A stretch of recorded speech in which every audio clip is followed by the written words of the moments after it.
Following the events in 1999 that shook the globe, when major economies in Asia imploded, a new global forum was born. The G20 accounts for 80% of global gross GDP. G20 members include South Africa, Argentina, Brazil, Canada, China, France, Germany, India, Indonesia, Italy, Japan, South Korea, Mexico, Russia, Saudi Arabia, the United Kingdom, Turkey, the United States, and the European Union.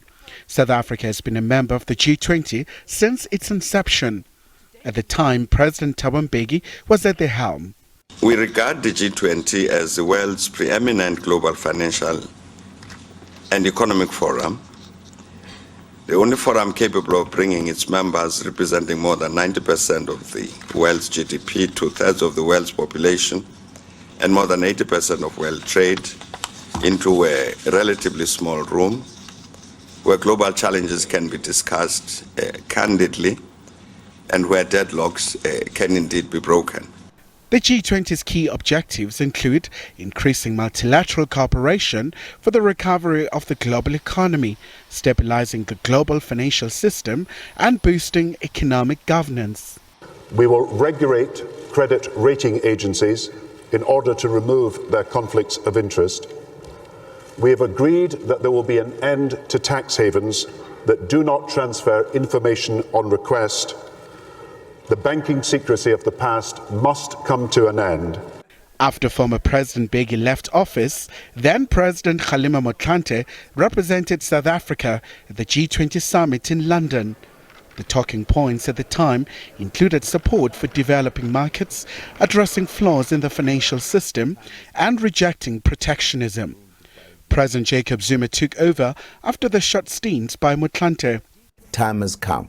You cannot be ruled by the regulations and rules that were there more than 40, 50 years ago. The world has changed and the rules must change. President Cyril Ramaphosa represented South Africa at the G20 Summit in Indonesia last year. That's where division emerged as the world is battling with the Russia-Ukraine conflicts, and delegates couldn't agree on the communique, as some countries wanted Russia to be denounced for attacking its neighbor Ukraine. This coming weekend, India is going to host the G20 Summit, and undoubtedly the Russia-Ukraine conflict is going to dominate talks. Other issues expected at the summit include more loans to developing countries from multilateral institutions, reforming international debt architecture, African Union membership, and the impact of geopolitical uncertainties. There's a lot of goodwill that we have, and again, I stress to you, I'm confident that every one of the G20 coming to Delhi will understand the responsibility that they bear. Will understand today that the other 180 countries of the world are looking to them to set directions and that they cannot afford to fail them. Some of the major leaders like Chinese President Xi Jinping and Russian President Vladimir Putin won't attend.